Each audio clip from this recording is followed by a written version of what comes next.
Hey, folks, let's talk about this Madison, Wisconsin shooting. I know that I'm a few days behind on this, and I want to make it clear before I continue why that is.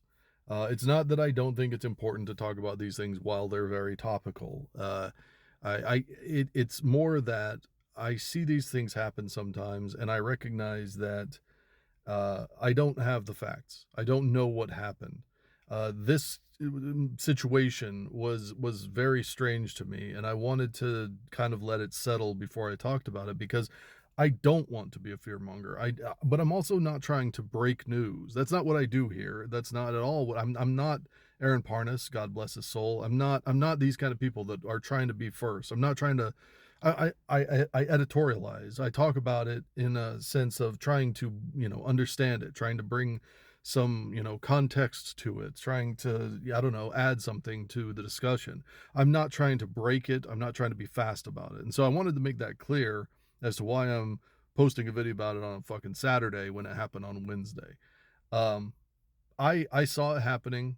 I wanted to talk about it, but again, there were some aspects of it that I thought we needed to give time.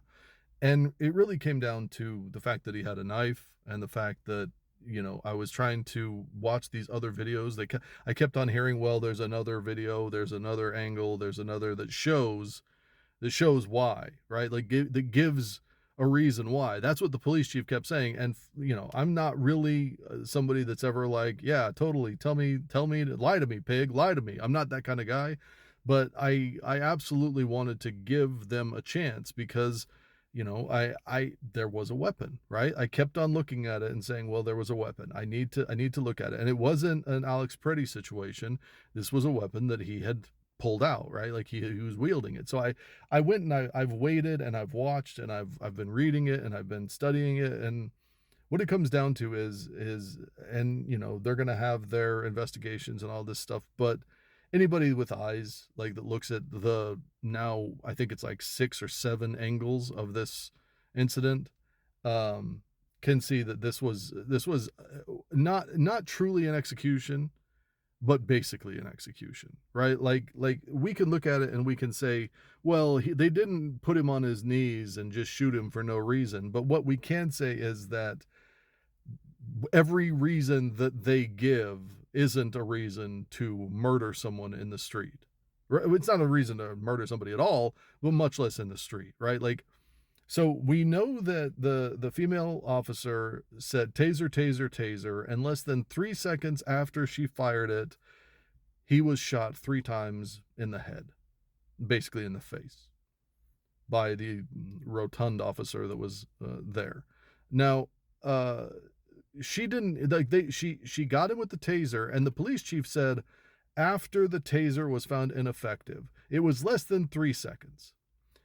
When you watch the video, and again, it's obviously you're watching a man die, right? You're watching a man get shot. So I'm not saying you should go watch it if you haven't seen it, but it's very upsetting. But when you see the video, you can see that he's like 3 seconds isn't enough time to fall down from a fucking taser, right? Like it has to shock you first. It has to, the little clamps have to hit you, and then it goes into your skin, and like, and you got to fall down. They didn't even give him time to do that.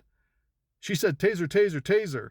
And then the other guy went boom, boom, boom, as if he was responding, like they were writing a fucking song.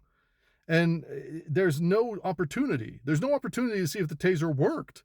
He just falls in the direction that he would have fallen anyway. He was falling down when he shot him in the fucking face while he was literally being held by 2 other officers. If nothing else, for cops, they should be pretty upset about this because their fucking buddy, their fucking whatever you want to call him, brother in blue, I guess, unloaded his fucking weapon in their general direction. Like they're literally holding him by the arms, and this dude's like, hold him down, boom, boom, boom. Like, are you fucking kidding me?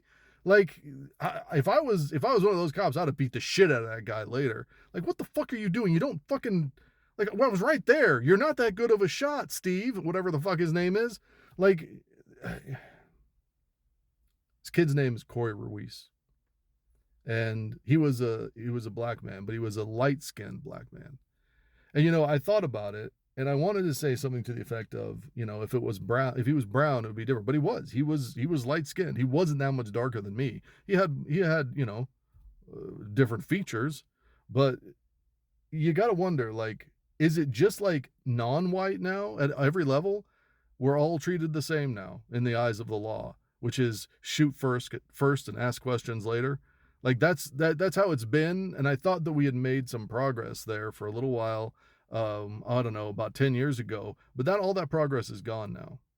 And so I guess after watching the video, after studying it, after really, really getting as much as I could, as much context, as much understanding, what I really arrive at is the same thing I was at before, the same thing I've talked about in multiple videos. And the thing that drives people fucking crazy, and people are like, no, they're good, they're good cops out there. They're good. A few bad ones. No, no.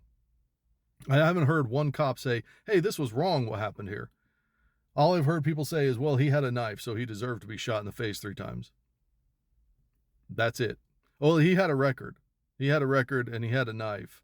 And he was black. So he deserved to be shot in the face 3 times. That's conclusion that they've all reached. Is, well, there's all these reasons why he should have been killed. And at no point do any of them think to themselves, hey, you know what? I've held a knife before outside of my home, possibly. Hey, you know what? I've fucking committed some crimes in the past. I have some misdemeanors on my fucking record, or I have a felony on my fucking record. Does that mean I deserve to die because I've broken a law? Is that what that means in America today? Apparently.